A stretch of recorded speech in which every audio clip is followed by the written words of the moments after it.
84ರಲ್ಲಿ ಇದು ಜನವರಿಯ ವೇಳೆಗೆ ಉದಯವಾಣಿಯಲ್ಲೊಂದು ಜಾಹೀರಾತು. ಅವರಿಗೆ ನಾನು ಕನ್ನಡ ಕಾಲೇಜಿನಲ್ಲಿ BSc ಓದಿದ ನಂತರ ಸ್ವಲ್ಪ ಸಮಯ ರಾತ್ರಿ ನವಭಾರತ ಪತ್ರಿಕೆಗೆ ಹೋಗ್ತಾ ಇದ್ದೆ. ನಾನು ರಾತ್ರಿ 8ರಿಂದ 12 250 ರೂಪಾಯಿ ಆಗುತ್ತೆ. ಹಗಲು ಬೇರೆ ಉದ್ಯೋಗದಲ್ಲಿದ್ದೆ ನಾನು. ಆ ಕಾಲದಿಂದಲೂ ಜೋಶಿ ಸರ್ ಅವರಿಗೆ ನಾನು ಭಾಳ ಆಗ್ತಾಯಿದ್ದೆ. ಅವರು ರಿಸಲ್ಟಿಗೆ ನನ್ನನ್ನು ಆಗಾಗ ಕರೆಸ್ತಾ ಇದ್ದರು ಮತ್ತು ನಾವು ಇಲ್ಲಿ ಒಟ್ಟಿಗೆ ಇದ್ದೆವು. ಅವರ ಎದುರಿನಲ್ಲಿ ನನ್ನ ಕೊಠಡಿ ರೂಮ್ ಕೂಡ ನನ್ನಲ್ಲಿ. ನೀವು ಅದಕ್ಕೆ SS ನಾಯಕರು ಮೊದಲ ಬಾರಿಗೆ ಸ್ಥಾಪನೆ ಮಾಡಿದ್ರು ಕೂಡ ಅಲ್ಲಿ ಅವರ ಕ್ಲಾಸ್ ಎಕ್ಸ್ಪರ್ಟನ್ನು ಅಲ್ಲಿ ವೈಶ್ಯ ಎಜುಕೇಷನ್ ಸೊಸೈಟಿ ಇದೆಯಲ್ಲ ಅಲ್ಲಿ ನಮ್ಮ ರೂಮ್ಗಳಲ್ಲಿದ್ದೆವು. ಅಲ್ಲಿ ಇನ್ನೊಂದು ವಿಶೇಷ ಅಂದರೆ ಅಲ್ಲಿ ಅದನ್ನೊಂದು ಬಹು ಅಂತಸ್ತುಗಳ ಕಟ್ಟಡ ಮಾಡಬೇಕಂತ ಅವರ ಸಮಿತಿಯವರು ತೀರ್ಮಾನ ಮಾಡಿ ಅದಕ್ಕೆ ಶಿಲಾನ್ಯಾಸ ಮಾಡಿದವರು TMA ಪೈ ಅವರು. ವಿಶೇಷ ಅಂದರೆ TMA ಪೈ ಅವರು ಶಿಲಾನ್ಯಾಸ ಮಾಡಿ ಕಟ್ಟಡ ಮೇಲೆ ಏರದ್ದೊಂದೇ ನಿದರ್ಶನ. ಅವರ ಬೇರೆ ಬೇರೆ ಕಾರಣಗಳಿಂದ ಅದು ಏರಲಿಲ್ಲ ಅಲ್ಲಿ ಕಟ್ಟಡ. ಅಲ್ಲಿ ತಮ್ಮ ಒಂದು ಭಾಳ ಆತ್ಮೀಯವಾದ ಅನುಬಂಧ. ಅದರ ನಂತರ ಪ್ರದೀಪ್ ಅವರು ಕೂಡ ಆರಂಭ ಮಾಡಿದ ಅದರ ಎದುರಿಗೆ. ಆಮೇಲೆ ನಂದಳಿಕೆಯವರು ಕೆಲಸ ಮಾಡ್ತಿದ್ರು ಇಲ್ಲೇ ಬ್ರ್ಯಾಂಚಲ್ಲಿ ಕೊಡೆಯಲ್ ಬೈಲ್ನಲ್ಲಿ. ಈ ಥರದ ಒಂದು ಸೆಟಪ್. ಆಮೇಲೆ ಹೌದು ಪ್ರಾಣಿಕ್ ಮನಸ್ಸರಲ್ಲಿ ಮತ್ತೆ ನಾನು ಅವರ ವಿದ್ಯಾರ್ಥಿ. ಅವರ ಇಲ್ಲಿಯ ನವನೀತ ಹೋಟೆಲಲ್ಲೇ ನಾವು ಒಂದು 4 ವರ್ಷ ನಾವು ಶೇರ್ ಹೋಲ್ಡರ್ ಆಗಿದ್ದೆವು. ಬೆಳಿಗ್ಗೆ ತಿಂಡಿಗೆ ಆಗ ಬೆಳಿಗ್ಗೆ ಚೌಚೌ ಬಾತ್ ಭಾಳ ಪ್ರಸಿದ್ಧ. ಮಂಗಳೂರಿಗೆ ಇಂಟ್ರೊಡ್ಯೂಸ್ ಮಾಡಿದ ಚೌಚೌ ಬಾತ್ ಕಾಂಬಿನೇಷನ್. ಅಫ್ಕೋರ್ಸ್ ನಾನು ತುಂಬ ಸೀರಿಯಸ್ ಆಗಿ ಯಾಕೆ ಮಾತಾಡೋದಿಲ್ಲ ಅಂದರೆ ಮೋಹನ್ದಾಸ್ ಅವರ ಇನ್ನೊಂದು ನೇಚರ್ ಅಂದರೆ ಭಾಳ ಹಾಸ್ಯಪ್ರಿಯರು. ಎಷ್ಟೋ ಮಂದಿ ಅವರ ಗಂಭೀರ ವ್ಯಕ್ತಿತ್ವ ನೋಡಿರಲ್ಲ, ಅವರನ್ನು ಭಾಳ ಆತ್ಮೀಯವಾಗಿ ನಾನು ನೋಡಿದಂಥ ಅನುಭವ. ನಾನು ಅವರ ನಿಧನದ ದಿನ ನನ್ನ ಇದರಲ್ಲಿ ನಾನು ಪೋಸ್ಟ್ ಮಾಡಿದ್ದೆ, ಐ ಹ್ಯಾಡ್ ಸೀನ್ ಗಾಡ್ ಇನ್ ನಿಮ್ಮ. ನನ್ನ ಬದುಕಿನಲ್ಲಿ ನಾನು ಅವರನ್ನು ದೇವರನ್ನು ಕಂಡಿದ್ದೇನೆ. ನಾನು ಎಲ್ಲ ಕಡೆ ಹೇಳಿದ್ದು, ಇವತ್ತು ಅಂತಲ್ಲ ಎಲ್ಲ ಕಡೆ ನಾನು ಹೇಳ್ತಾ ನಾನು ಇವತ್ತು ಏನಾಗಿದ್ದೇನೆ, ನಿಮ್ಮ ಎಷ್ಟು ಪ್ರೀತಿ ನನಗೆ ಸಿಕ್ಕಿದೆ, ಸಮಾಜದಲ್ಲಿ ಸ್ಥಾನ ನನಗಿದೆ ಅಂತ ಅಂದರೆ ಮೋಹನ್ದಾಸ್ ಅವರಿಂದ. ಆ ಜಾಹೀರಾತು ಬಂದಾಗ ನನ್ನ ಅನೇಕ ಮಂದಿ ಸ್ನೇಹಿತರು ನೀನು ಪ್ರಯತ್ನ ಮಾಡ್ಬೋದಲ್ಲ. ನಾನು ನನ್ನ ಅಜ್ಜಿಯನಾಗಿದೆ, ಈಗಿನಾಗೆಲ್ಲ ಎಲ್ಲವೂ ಅಂಚೆಯ ಮೂಲಕವೇ ನಡಿಬೇಕು. ಆಗ ಮಂಗಳೂರು ಮಣಿಪಾಲಕ್ಕೆ ಪ್ರದೀಪ್ ಹೇಳಿದಾಗೆ STD ಕೂಡ ಇಲ್ಲ. ಮಂಗಳೂರಿಂದ ನೀವು ಉಡುಪಿಗೆ STD ಕೂಡ ಇಲ್ಲ.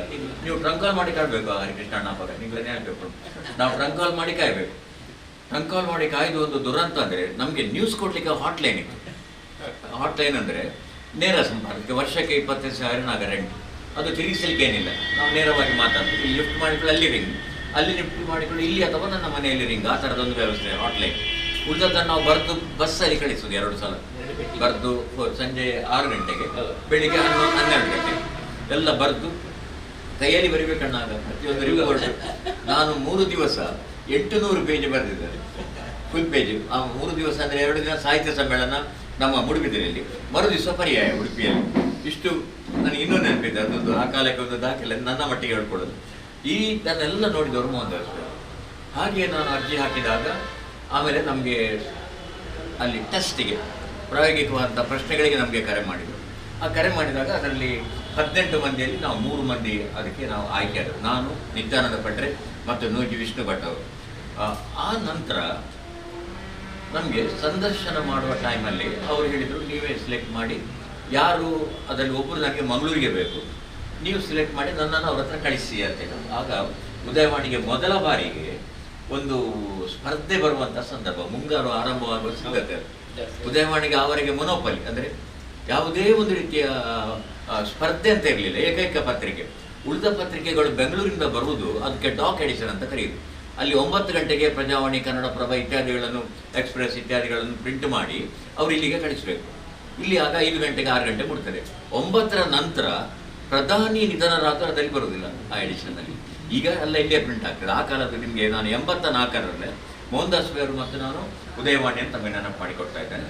ಹಾಗೆ ನನ್ನನ್ನು ಮಂಗಳೂರಿನಲ್ಲೇ ಇದ್ದವನು ಇಷ್ಟು ವರ್ಷ, ಮಂಗಳೂರಿಗೆ ಆಗ್ಬೋದು ಅಂತ ಗುರುರಾಜ್ ಸರ್ ಅವರು ಮತ್ತು ಬನ್ನಜಿ ರಾಮಾಚಾರ್ಯ ಅವರು ಶಿಫಾರತ್ ಮಾಡಿ, ನಂದಳಿಕೆಯವರಿಗೆ ಗೊತ್ತಿದ್ದ ಆ ಟೈಮಲ್ಲಿ. ನಾನು ಇವತ್ತು ನಂದಳಿಕೆಯವರೆಲ್ಲ ಮಾತಾಡಿ ಕೊನೆಗೆ ಮೋಹನ್ದಾಸ್ ಅವರು ಅಲ್ಲಿ 1.5 ತಿಂಗಳು ನಾನು ಅಲ್ಲಿದ್ದೆ. ನಾನು ಒಂದೊಂದು ದಿವಸ ಮೋಹನ್ದಾಸ್ ಅವರು ನಿಮ್ಮನ್ನು ಮಾತಾಡಿಸ್ತಾರಂತೆ ಅಂತ ಗುರುರಾಜ್ ಹೇಳಿದೆ. ಮೋಹನ್ದಾಸ್ ಅವರನ್ನು ಉದಯವಾಣಿಯಲ್ಲಿ 40 ವರ್ಷ ದುಡಿದವರು ಇವರಿಗೆ ಮಾತಾಡಿಸಿದವರಿಲ್ಲ. ಅಂದರೆ ಅವರನ್ನು ಮಾತಾಡಿಸಿಲ್ಲ ಅಂತಲ್ಲ, ಅವರು ಅಪ್ರೋಚೇಬಲ್ ಬೇಕಾದಾಗ. ಆದರೆ ಅವರು ಹಾಗೆಲ್ಲ ಕಾಡು ಹರಟೆಗಾಗಲಿ ಅಥವಾ ಯಾರೊಟ್ಟಿಗಾಗಲಿ ಅವರದ್ದು ಲೆಕ್ಕದ ಅವರದೊಂದು ಆ ಸಂಘಟನೆಗಳ ಜೊತೆಗೆ ಅವ್ರದ್ದು ಸೇರಿ ಎಲ್ಲ ಗೊತ್ತಿತ್ತು. ಅವರು ಪ್ರತಿಯೊಬ್ಬರು ಅವರಿಗೆ ಗೊತ್ತು. ಮಂಗಳೂರಿನಲ್ಲಿ ಯಾರು ಯಾವುದಕ್ಕೆ ಅಂತ ಯಾವ ವೈದ್ಯರು ಕೂಡ ಅವರಿಗೆ ಯಾಕಂದರೆ ಅವರು ಬೇಸಿಕಲಿ ಪೂನಾ ವಿಶ್ವವಿದ್ಯಾನಿಲಯದಲ್ಲಿ ಕಾನೂನು ಪದವಿಯಲ್ಲಿ ಮೊದಲ ರ್ಯಾಂಕ್ ಪಡೆದವರು ಮತ್ತೆ ಇಲ್ಲಿಗೆ ಬಂದು ತಂದೆಯವರ ಅನುಮತಿ ಪಡೆದು, ತಂದೆ TMA ಬೈವರು ಅವರ ಅನುಮತಿ ಪಡೆದು ಮುಂದಿನ ಕೆಲಸವನ್ನು ಅವರು ಆರಂಭ ಮಾಡಿದವರು. ಫಸ್ಟ್ ರ್ಯಾಂಕ್ ನನ್ನನ್ನು ಕರೆಸಿ. ನಾನು ಭಯಭೀತನಾಗಿದ್ದೆ, ಯಾಕಂದ್ರೆ ಉದ್ಯೋಗ ಸಿಗದೆ ದೊಡ್ಡದು. ಆಮೇಲೆ ಆ ಕಾಲಕ್ಕೆ ಉದಯವಾಣಿಯಲ್ಲಿ ವೇಜ್ ಬೋರ್ಡ್ ಅನುಷ್ಠಾನ ಆಗಿಲ್ಲ. ಒಂದು ರೀತಿಯ ಉದ್ಯೋಗ ಭದ್ರತೆ. ತಮಗೆ ಗೊತ್ತು, AV ಮಾಯರೆಲ್ಲ ತುಂಬ ಕಷ್ಟಪಟ್ಟವರು.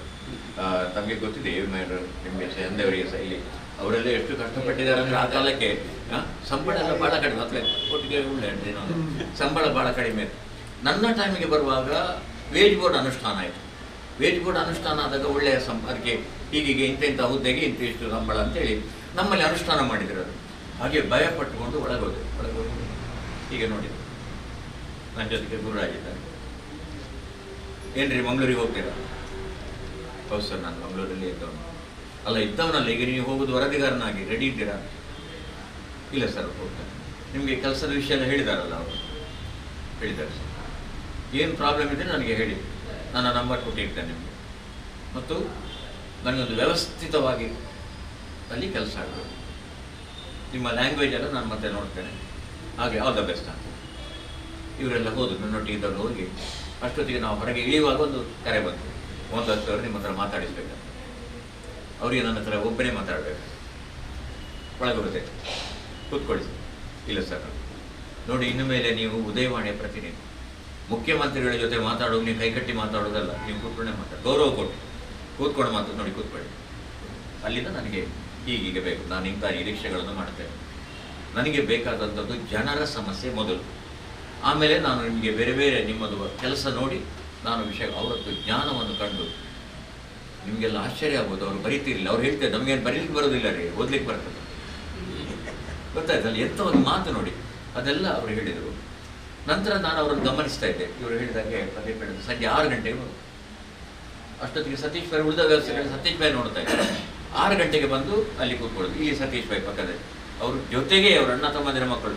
ನಿಮಗೆ ಗೊತ್ತಿದೆಯಲ್ಲ, TMA ಪೈ ಅವರ ಸಹೋದರ ಉಪೇಂದ್ರ ಪೈ, TMA ಪೈ ಅವರ ಮಗ ಮೋಹನ್ದಾಸ್ ಪೈ, ಉಪೇಂದ್ರ ಪೈ ಅವರ ಮಗ ಸತೀಶ್ ಪೈ, ಸತೀಶ್ ಯು ಪೈ, ಸತೀಶ್ ಪೈ ಅವರ ಪತ್ನಿ ಸಂಧ್ಯಾ ಪೈ, ಅವರ ಮಗ ಗೌತಮ್ ಪೈ. ಹೀಗೆ ಆ ಹೈರಾರ್ಕಿ ಬರ್ತದೆ. ಇವರಿಗೆ ಅಣ್ಣ ತಮ್ಮಂದಿರು ಒಟ್ಟಿಗೆ. ಆ ನಂತರ ನನಗೆ ಹೀಗೆ ಎಲ್ಲ ಹೇಳಿದರು. ನಂತರ ನಿಮಗೆ ಯಾರು ಕೇರ್ ಆಫ್ ಅಲ್ಲಿ ಅಂತ ಹೇಳಿ ನೋಡಿ. ಆಗ ಮೊಬೈಲಲ್ಲೇ ಇರಲಿಲ್ಲ. ನನಗೆ ಬೋರ್ ಮಾಡ್ತಾ ಇದ್ದೆ, ನಾನು ಬೋರ್ ಆಗ್ತಾ ಇದ್ದೆ. ಅವರಿಗೆ ಶ್ರದ್ಧಾಂಜಲಿ ಕೊಡುವಾಗ ನೋಡಿ, ಆ ಮಾತಾಗುವಾಗ ನಿಮಗೆ ಅಲ್ಲಿ ಈಗ ಯಾರೇ ನಿಮ್ಮದು ಕೇರ್ ಆಫ್ ನಾನು ಯಾರು ಕೊಡಬೇಕು, ರೆಫರೆನ್ಸ್ ಯಾರು ನಿಮಗೆ ಅಂತ ಹೇಳಿ ತಟ್ಟನೆ ನಾನು ಅವರಿಗೆ ಒಂದು ಗುರುಗಳಾಗಿದ್ದವರು, ಪ್ರತಿದಿನ ನನಗೆ ಸಿಗ್ತಾ ಇದ್ದವರು ಡಾಕ್ಟರ್ ದಾಮೋದರ್ ಶೆಟ್ಟಿ ಅವರು ನನ್ನನ್ನು ತುಂಬ ಬೆಳೆಸಿದವರು. ಮನೆಯ ಮಗನಾಗಿ ಎಲ್ಲ ರೀತಿಯಲ್ಲೂ ತಮ್ಮನಾಗಿ ಅವರು ಬೆಳೆಸಿದವರು. ಎಲ್ಲ ಸೇರಿ ತಮಗೆ ಗೊತ್ತಿತ್ತು. ಡಾಕ್ಟರ್ ದಾಮೋದರ್ ಶೆಟ್ಟಿ ಅವರು ನೋಡಿ, ಅವರ ಟೆಲಿಫೋನ್ ನಂಬರ್ ಕೊಡಿ. ನನಗೆ ಅವರ ದಿನಾ ಕಾಲ್ ಮಾಡೋದ್ರಿಂದ ಅವರ ನಂಬರ್ ನೆನಪಿತ್ತು. ಆ ನಂಬರ್ ಕೊಟ್ಟೆವು. ಮತ್ತೆ ಅವರು ಹೇಳಿದ್ರಂತೆ ಸತೀಶ್ ಅವ್ರ ಹತ್ರ. ಸತೀಶ್ ಅವರು ನನಗೆ ಹೇಳಿದ್ರು, ಆಮೇಲೆ ನಿಮಗೆ ನಿಮ್ಮ ರೆಫರೆನ್ಸ್ ಕೊಟ್ಟರಲ್ಲ, ಅವರ ನಂಬರ್ ಆದ್ರೆ ಅವನಿಗೆ ಗೊತ್ತುಂಟು ಅಂತ ನಾನು ಟೆಸ್ಟ್ ಮಾಡಿದ್ದೆ. ನೋಡಿ, ಆ ಸೂಕ್ಷ್ಮ ನೋಡಿ, ಇವ್ರು ಹೇಳಿದ್ರೆ ಅದ್ಭುತವಾದ ಆಡಳಿತಗಾರ ಅಂತ ಹೇಳಿದರೆ ಆ ಸೂಕ್ಷ್ಮ ಅಲ್ಲಿ ಗೊತ್ತಾಗ್ತದೆ. ನನ್ನನ್ನು ಅವರು ಬಗೆ ಬಗೆಯಿಂದ ಪರೀಕ್ಷೆ ಮಾಡೋದು. ಕೊನೆಗೆ ಹೇಳಿದರು, ಆಲ್ ದ ಬೆಸ್ಟ್, ನಾಳೆಯಿಂದ ಹೋಗಿ ನೀವು ಏನು ಪ್ರಾಬ್ಲಮ್ ಇದೆ ನನಗೆ ಹೇಳಿ.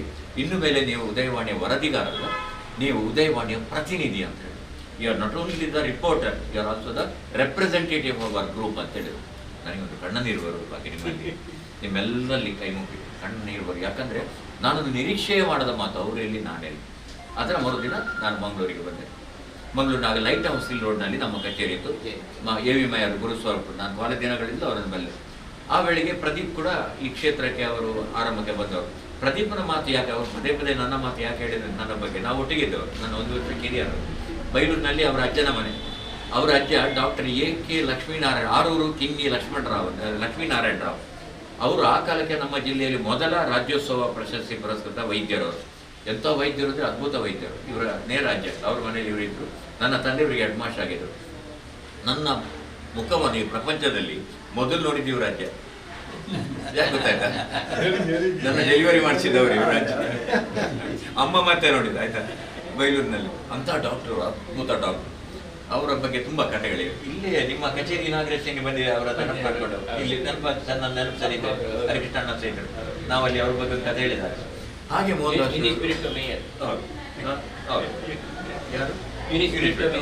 ಆ ನಂತರ ಮರುದಿನ ಮಂಗಳೂರಿಗೆ ಬಂದೆ. ನನ್ನ ಬರವಣಿಗೆ ಆರಂಭವಾಯಿತು. ಹಾಟ್ಲೈನ್ನಲ್ಲಿ ನ್ಯೂಸ್ ಕೊಡುವಂಥದ್ದು. ನನಗೆ ಮೈಯವರು ಮೊದಲಾಗಿ ಅವರು ಹೇಳಿದಾಗ ನನಗೆ ಈ ಕ್ರೈಮ್ ರಿಪೋರ್ಟಿಂಗ್ ಅಂತ, ನನಗೆ ಎಲ್ಲ ರಿಪೋರ್ಟರಿಗೆ ಆರಂಭ ಕ್ರೈಮೇ. ಅದನ್ನು ಮೊದಲು ಸಿದ್ಧತೆ ಆಗೋದು, ಕೊಲೆ ಹಲ್ಲೆ ಅದನ್ನು ಈ ಥರದಷ್ಟು ಆಗ ನಡೀತಿರ್ಲಿಲ್ಲ. ಆಗ ಒಂದು ಹಲ್ಲೆ ಅಂದರೆ ಅದು ಅಂಥ ದೊಡ್ಡ ನ್ಯೂಸ್, ಅದು ಬ್ಯಾಕ್ ಪೇಜಲ್ಲಿ ದೊಡ್ಡ ನ್ಯೂಸ್. ಈಗ 4-5 ಕೊಲೆ ಆದರೂ ಜಾಗ ಇಲ್ಲ, ನಾಳೆ ಆಗುವ. ಕೊನೆಗೆ ಇವ್ರ ಹತ್ರ ಮಾತಾಡ್ತಾ ಅವ್ರು ಹೇಳಿದ್ರು ಪ್ರತಿದಿನ ಮಾತಾಡ್ತಿದ್ರು. ಅಂದರೆ ಅವರಿಗೆ ಮಂಗಳೂರು ಅಷ್ಟು ಅವರಿಗೆ ಅಭಿಮಾನ. ಅಂದರೆ ಉದಯವಾಣಿಯ ಆ ಕಾಲಕ್ಕೆ 40% ಆದಾಯ, 40% ಪ್ರಸಾರ ಉದಯವಾಣಿ ಮಂಗಳೂರಲ್ಲಿ. ಹಾಗಾಗಿ ಮಂಗಳೂರಿಗೆ ಆದ್ಯತೆ. ಹಾಗೆ ಅವ್ರ ಹತ್ರ ಹೇಳ್ತಾ ಇದ್ದಾಗ, ನೀವು ಇನ್ಮೇಲೆ ಸಾರ್ವಜನಿಕ ಸಮಸ್ಯೆಗಳ ಬಗ್ಗೆ ಗಮನ ಕೊಡಬೇಕು, ನಮ್ಮಲ್ಲಿ ಸ್ವಲ್ಪ ಕೊರತೆ ಇದೆ ಅದರ ಬಗ್ಗೆ, ನೇರ ಜನರಿಗೆ ಪರಿಣಾಮ ಆಗಬೇಕು. ಹೀಗೆ ನಾನು ಲಹರಿಯಲ್ಲಿರುವಾಗ ಒಂದು ನನ್ನ ಸ್ನೇಹಿತರೆಲ್ಲ ಬಂದು ಹೇಳಿದ್ರು, ನೋಡು ಮಾರೆ, ಜ್ಯೋತಿ ಸರ್ಕಲ್ನಲ್ಲಿ ಅಗ್ದ ಹಾಕಿ 1 ತಿಂಗಳಾಯಿತು, ಯಾವ ವೆಹಿಕಲ್ ಆಚೀಚೆ ಹೋಗುವಾಗಿಲ್ಲ, ಅದನ್ನು ಅಗ್ದ ಹಾಕಿದೆ. ನಿಜಕ್ಕಾದದ್ದು ಜ್ಯೋತಿ ಸರ್ಕಲ್ ಅಲ್ಲ. ಆಮೇಲೆ ನನಗೆ ಮೋಹನ್ದಾಸ್ ಅವರು ಹೇಳಿದ್ರು, ಅದು BR ಅಂಬೇಡ್ಕರ್ ಸರ್ಕಲ್. ಜ್ಯೋತಿ ಟಾಕೀಸ್ ಇದ್ದದಿಂದ ಅದಕ್ಕೆ ಜ್ಯೋತಿ ಟಾಕೀಸ್ ಬಂದು ಆಮೇಲೆ ನಾನು ಜಾಗರೂಕನಾದೆ. ನವಭಾರತ ಸರ್ಕಲ್ ಅಲ್ಲ, ನವಭಾರತ ಕಚೇರಿ ಇದ್ರಿಂದ ನವಭಾರತ, ಅದು ರಾಷ್ಟ್ರಕವಿ ಗೋವಿಂದ ಪೈ ಸರ್ಕಲ್.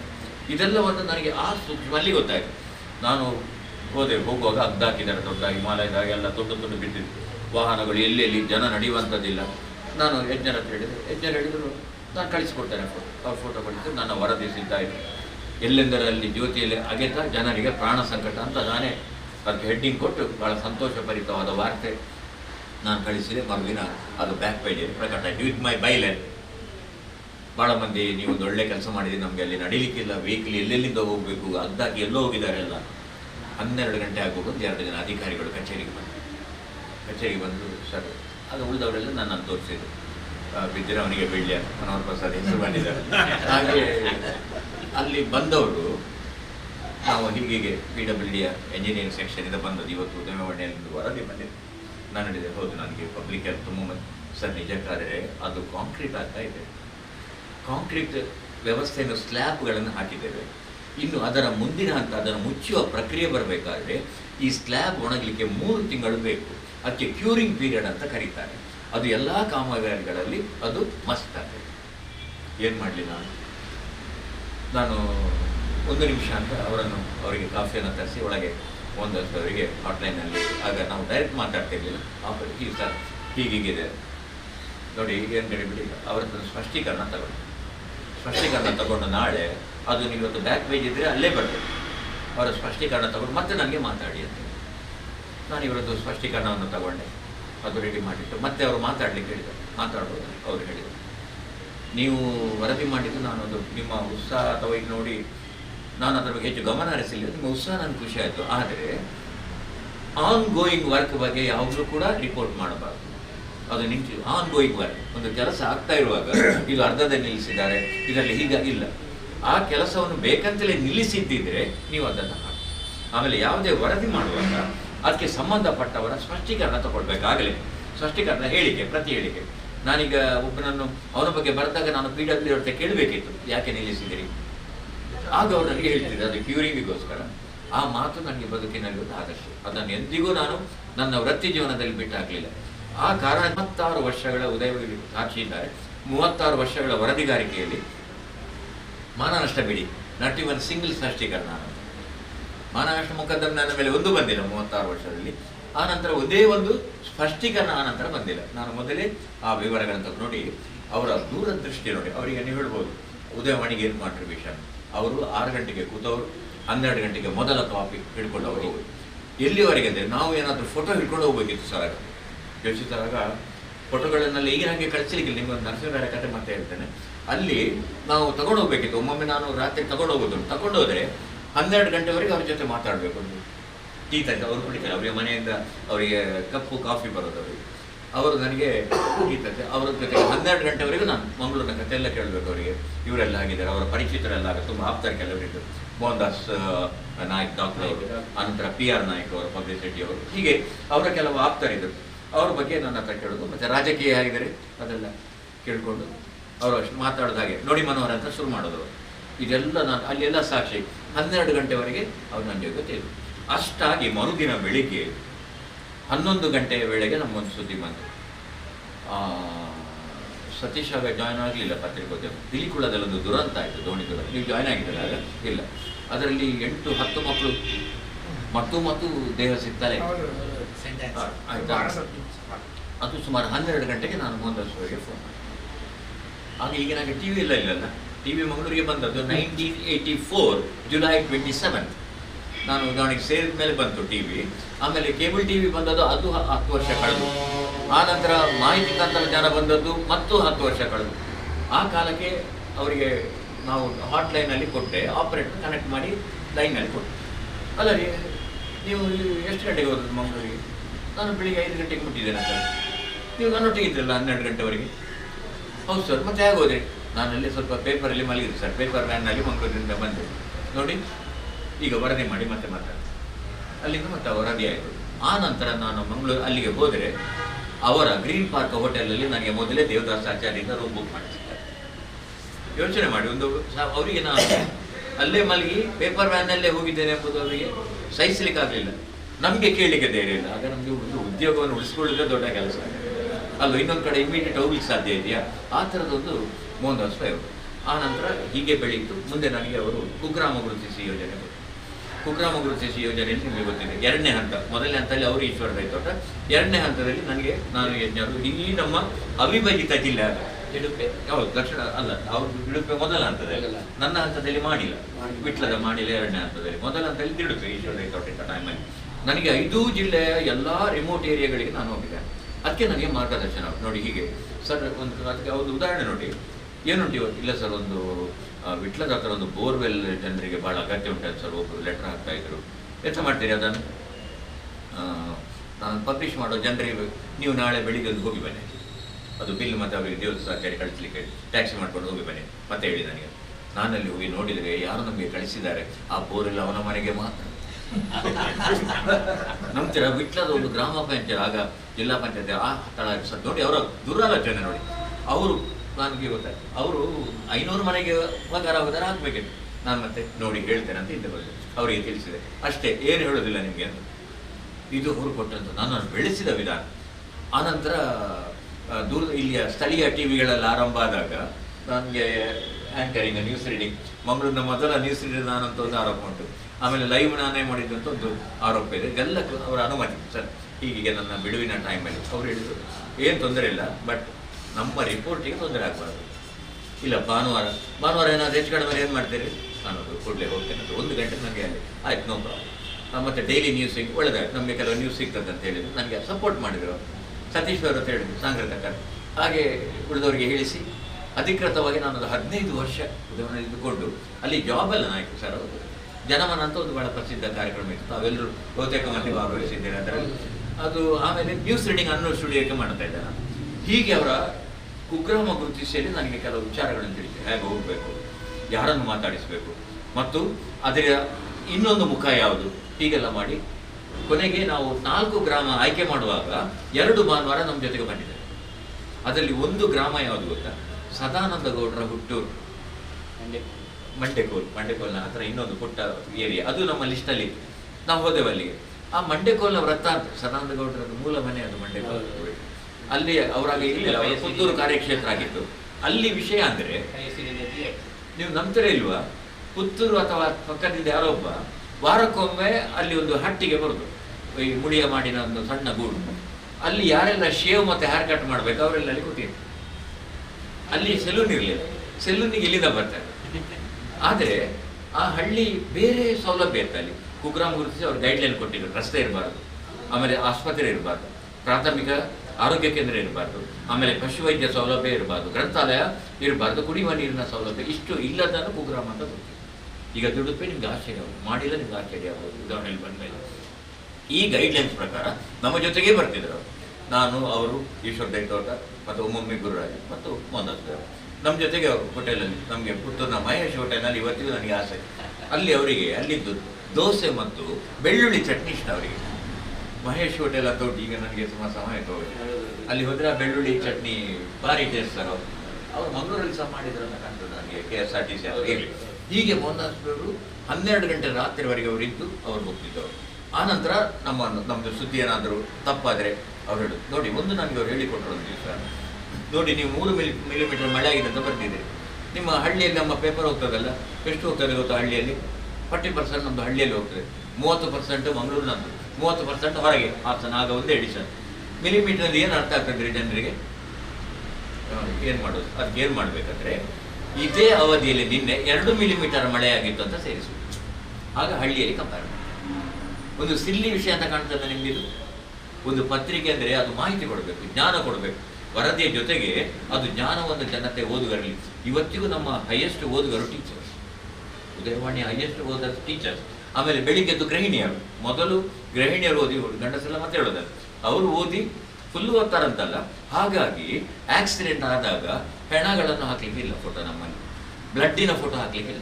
ಮೊದಲು ಬಿಡ್ತಿರ್ಲಿಲ್ಲ, ಅದೆಲ್ಲ ಬೇಡ. ಯಾಕಂದ್ರೆ ಮೊದಲು ಓದೋದು ಬೆಳಿಗ್ಗೆದ್ದು ಗೃಹಿಣಿಯರು. ಆ ರಕ್ತ ನೆತ್ತರು ಹೆಣ ನೋಡಿದ್ರೆ ಅವ್ರು ಏನಾಗಬೇಕು ಅವರು ಅಂತ ಹೇಳಿ, ಆ ಮನೆಯ ವಾತಾವರಣ ಹೇಗಾಗ್ಬೋದು ಅಂತ. ಇವತ್ತು ಬಿಡಿ, ನಮಗೆ ತಿನ್ನುವಾಗ 8 ಹೆಣ ಬಿತ್ತ ನೋಡೋದು, ಒಂದು ನಾಡುಗಳು ನೋಡೋ 6 ಹೆಣ ಬಿತ್ತ, ಇಂಥ ಪರಿಸ್ಥಿತಿ ನಮಗೆ. ರಕ್ತ ಸಿದ್ಧ ಊಟ ಈಗ ನಮ್ಮ. ಆದರೆ ಅವ್ರು ಕೊಟ್ಟದ್ದು ಇಟ್ಕೊಳ್ಳಿ. ಅದೇ ನಾವು ಮುಂದೆ ನಮ್ಮಲ್ಲಿ ಬದಲಾವಣೆ ಇದೆ. ಯಾಕಂದ್ರೆ ಎಲ್ಲ ಪೇಪರ್ಗಳು ಹೊಸ ಆರಂಭ ಆದ್ಮೇಲೆ ಅದು ಎಲ್ಲ ಹೆಣ ಬರ್ಲಿಕ್ಕೆ ಶುರುವಾಯಿತು. ಉದಯವಾಣಿಯಲ್ಲಿ ಹೆಣ ಬರಲಿಲ್ಲ ಅಂತ ಏಜೆಂಟ್ಗಳು ಅಬ್ಜೆಕ್ಷನ್ ಮಾಡಿದ್ರು. ಪೇಪರ್ ಹೋಗೋದಿಲ್ಲ, ನಿಕಲೆಟ್ ವೈದ್ಯ ಅಂತ ಹೇಳ್ತಾರೆ. ನೋಡಿ, ಯೋಚನೆ ಮಾಡಿ, ಈ ಥರದ ಒಂದು ದೂರದೃಷ್ಟಿ ಅವರಲ್ಲಿತ್ತು. ಆನಂತರ ನಮ್ದು ಕೆಲವು ಪ್ರಯೋಗಗಳು. ಅವರ ಸ್ವಗ್ರಹದಲ್ಲಿ ನಿಧನರಾದರು. ಮರುದಿನ ಅವ್ರ ಫೋನ್, ಅವ್ರಿಗೆ ಬೇರೊಂದು ಸ್ವಗ್ರಹ ಉಂಟಲ್ಲಿ. ಅವರು ಎಷ್ಟು ಅಬ್ಸರ್ವ್, ಯೋಚಿಸಿದ್ರೆ ನಿಮ್ಗೆ ಆಶ್ಚರ್ಯ ಆಗ್ಬೋದು. ಅವರ ಆ ಅಬ್ಸರ್ವೇಷನ್. ಈಗ ನಿಮ್ಮ ಕಾಲಮ್ ಬಗ್ಗೆ ಅಷ್ಟೇ ನನಗೆ ಹೇಳ್ತಿದ್ರು ಅವರು.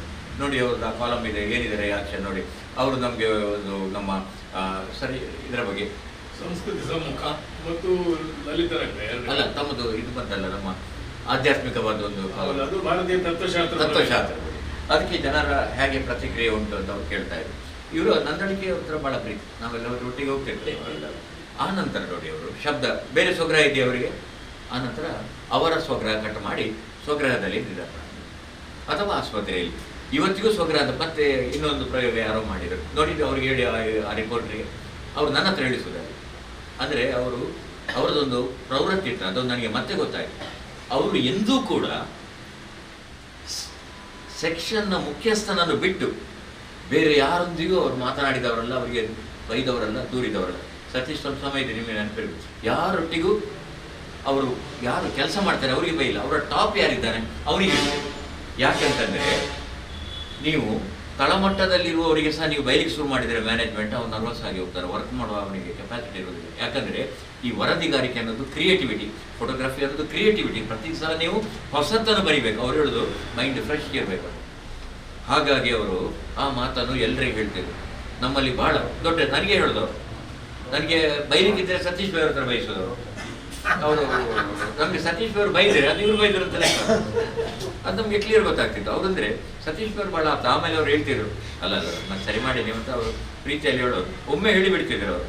ನನಗೆ 1-2 ಬೈಗಳಿದ್ದೆ ನಾನು, ಅದು ಇವರೇ ಬೈದ್ರು ಅಂತ ಗೊತ್ತುಂಟು. ಅದು ಕ್ಷಮೆ ಕೂಡ ಕೇಳಿದೆ ನಾನು. ಕುಗ್ರಾಮದ ವಿಷಯ ಆಗಬೇಕಲ್ಲ. ಆಮೇಲೆ ಅವರದ್ದು ವರ್ಡಿಂಗ್ಸ್ ನಾನು ಹೇಳಿದೆ. ಒಂದು ವರದಿಗಾರ ಪ್ರತಿ ಸಲ ಸತ್ತ ಹೆಣಗಳನ್ನು ನೋಡಲು ಜನ ಸೇರಿದ್ದರು. ಈಗಲೂ ಅಷ್ಟೇ ಜೋಶಿಯವ್ರಿಗೆ ಭಾರಿ ಇಂಟ್ರೆಸ್ಟ್ ಅಂತ ಪ್ರಯೋಗಗಳನ್ನು ಹುಡುಕಿ ನನಗೆ ಹೇಳ್ತಿದ್ರು, ಮಾರ್ಕ್ ಮಾಡಿ ನನಗೆ ಬರೀತಿದ್ರು. ಯಾವುದರಲ್ಲಿ? ಅದು ಕೂಡ ನಮ್ಮ ಪೋಸ್ಟ್ ಕಾರ್ಡಲ್ಲಿ ಎಲ್ಲರಿಗೂ ಓದುವಾಗೆ ಇಂಥ ಮಿಸ್ಟೇಕ್ ಬರ್ತಾ ಇತ್ತು ಅಂತ. ಈ ಸತ್ತ ಹೆಣ ಇವತ್ತಿಗೂ ಪ್ರಯೋಗ.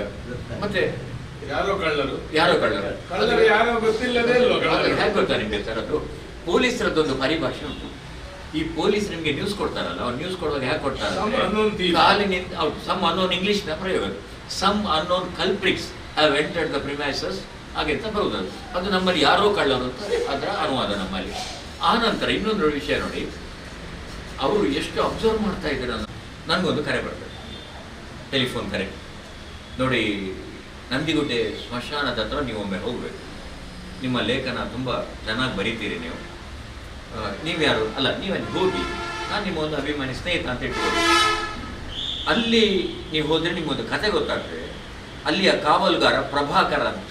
ನೀವು ಆ ಪ್ರಭಾಕರ ಎಂಬವನನ್ನು ಹೋಗಿ ಮಾತಾಡಿಸಿ, ಮತ್ತೆಲ್ಲ ನಿಮಗೆ ಗೊತ್ತಾಗ್ತದೆ ಅಂತ ಫೋನ್ ಇಟ್ಟು ನಾನು ಅಲ್ಲಿಗೆ ಹೋದೆ. ಅಲ್ಲಿಗೆ ಹೋದಾಗ ಕತೆ ಏನು ಅಂದರೆ, ಸ್ಮಶಾನದಲ್ಲಿ 3 ದಿನದ ಹಿಂದೆ ಓರ್ವ ವೈದ್ಯರನ್ನು ದಹನ ಮಾಡಲಾಗಿದೆ.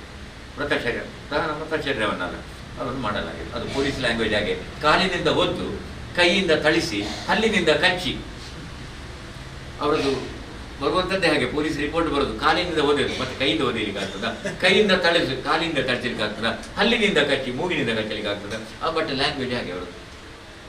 ಆದ್ದರಿಂದ ಅಲ್ಲಿ ಹೋಗ್ತೇನೆ ನಾನು. ಅಲ್ಲಿ ಹೋಗಿ ಪ್ರಭಾಕರನ್ ಮನೋಜ್ ಸರ್ ಬೆಲೆ ಬೆಲೆ ಇದನ್ನು ಮಾಡಿ ಟೌನ್ ಆಡ್ತದೆ ಬೆಲೆ ಮೂಲಂಜಿ ದಹನ ವಿಷಯ ಅದೇ ಇಡಬಲ್ಲೆ ನೋಡಿದರೆ ಆ ವ್ಯಕ್ತಿ ಅವರು ತೀರಿ ಹೋದವರನ್ನು ದಹನ ಮಾಡಿದ ಸ್ಥಳ ಇದೆಯಲ್ಲ, ಅಲ್ಲಿ ಒಂದು ನಾಯಿ 3 ದಿನದಿಂದ ಅಲ್ಲೇ ಇದೆ. ಅವರು ಯಾರು ಬಂದರೂ ನಾಯಿ ಅಲ್ಲಾಡೋದಿಲ್ಲ. ಅಲ್ಲಿ ಟ್ಯಾಪಲ್ಲಿ ನೀರು ಸೋರ್ತದಲ್ಲ, ಅದನ್ನು ಹೋಗಿ ಬಾಯಿ ಕೊಟ್ಟು ನೀರು ಕುಡಿದ ಮತ್ತೆ ಬಂದು ಆ ದಹನ ಮಾಡಿದ ಸ್ಥಳದಲ್ಲಿ ಕುತ್ಕೊಂಡು ಒಂದು ದೊಡ್ಡ ನಾಯಿ, ಸ್ಥಳೀಯ ನೆಲೆಯ ನಾಯಿ. ಅವರ ಮನೆಯವರು ಬಂದು ಮತ್ತೆ ನನಗೆ ಗೊತ್ತಾಗೋದು, ಅವರೊಬ್ಬರು ವೈದ್ಯರು ತಮ್ಮಲ್ಲಿ ಇರಲಿ, ಅವರು ಆತ್ಮಹತ್ಯೆ ಮಾಡಿಕೊಂಡಿದ್ದಾರೆ.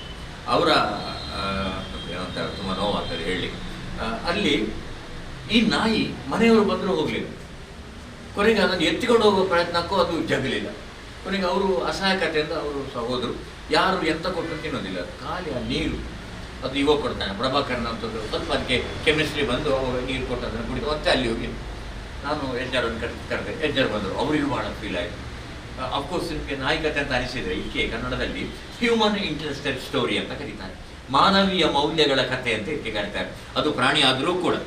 ಇವತ್ತು ನೋಡಿ ಚಾರ್ಲಿ ಸಿನಿಮಾ ಕ್ಲಿಕ್ ಅಲ್ಲಿಂದ ಫೋಟೋ ತೆಗೆದ್ರಿ ಯಜ್ಞರದು 3-4, ಮತ್ತೆ ನಾವು ಬಂದೆವು.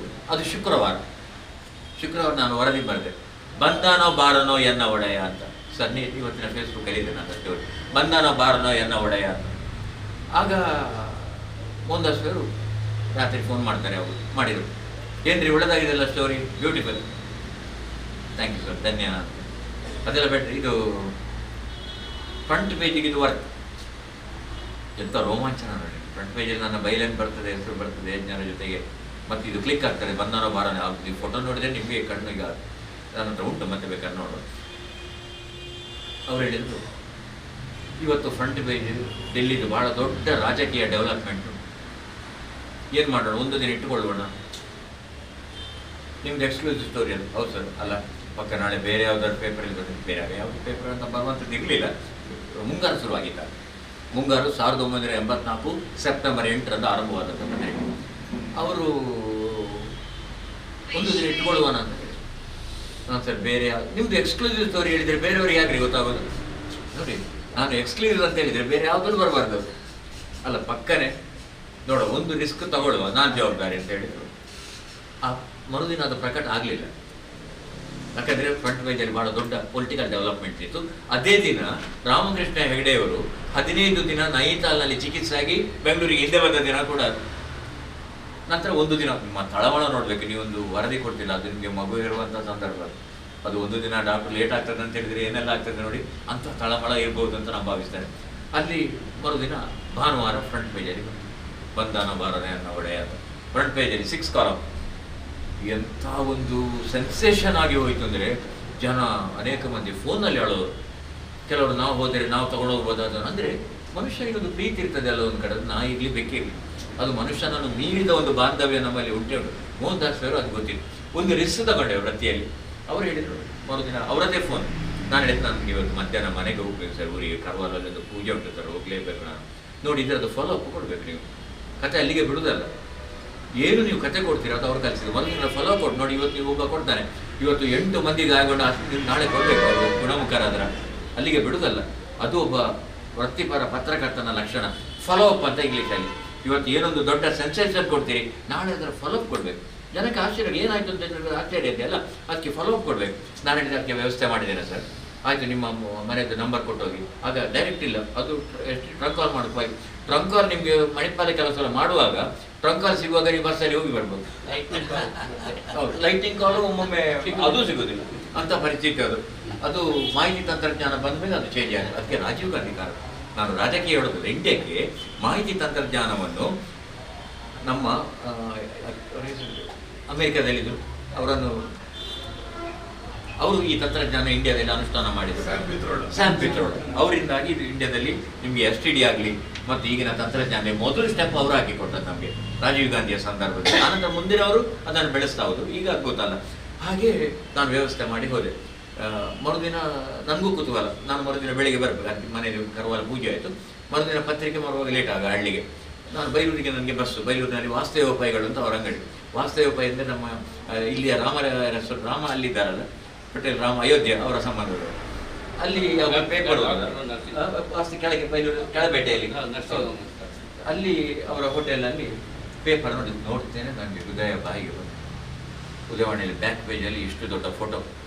ಈ ನಾಯಿಯನ್ನು ಒಬ್ಬರು ಬ್ಯಾಂಕ್ ಉದ್ಯೋಗಿ, ಕರ್ನಾಟಕ ಬ್ಯಾಂಕಿನ ಉದ್ಯೋಗಿ ರತ್ನರಾಜ ಜಂತೋಡಿ, ರತ್ನರಾಜ ಜೈನ್ ಅವರು, ರತ್ನರಾಜ ಆಳ್ವ, ಸರಿ, ಕರ್ನಾಟಕ ಬ್ಯಾಂಕ್ ಅವರು ಏನೋ ಪುಸಲಾಯಿಸಿ ಪಶುವೈದ್ಯರನ್ನು ತಂದು ಆ ಮನೆಯವರ ಅನುಮತಿ ತಗೊಂಡು ಆ ನಾಯಿಯನ್ನು ಎತ್ತಿಕೊಂಡು ಅವರ ಮನೆಗೆ ಹೋಗಿ. ಇದನ್ನು ನನ್ನ ಮಯ್ಯ ಸರ್ ಅವರು ವರದಿ ಮಾಡಿಸಿದ್ದಾರೆ. ಮರುದಿನ ಬಂತು. ಅದರ ಒಟ್ಟಿಗೆ ಒಂದು ಬಾಕ್ಸ್ ಐಟಮ್, ಉದಯವಾಣಿ ಕಚೇರಿಗೆ ಅಜ್ಞಾತ ವ್ಯಕ್ತಿಯೋರ್ವರು ಯಜ್ಞರಿಗೆ 100, ಮನವರಿಗೆ 200 ರೂಪಾಯಿ ಬಹುಮಾನ ಕಳಿಸಿದ್ದಾರೆ. ಅದು ಒಂದು ಪತ್ರಿಕೆ ಸೈಡಲ್ಲಿ. ಇದು ನನ್ನ ವೃತ್ತಿ ಜೀವನದ ಇದೆಲ್ಲ ಮೋಹನ್ದಾಸ್, ಪ್ರತಿ ಹಂತ ಮೋಹನ್ದಾಸ್. ಇವತ್ತು ಎಷ್ಟೋ ಮಂದಿಗೆ ಅವ್ರಿಗೆ ಗೊತ್ತಿಲ್ಲ, ಅವರ ಮುಖ ಬೇರೆ ನಾವು ಆದರೆ ಅನ್ಸೋದೇ ಇಲ್ಲ. ಅವರು ನನ್ನ ಪಾಲಿಗೆ ಅಮರ.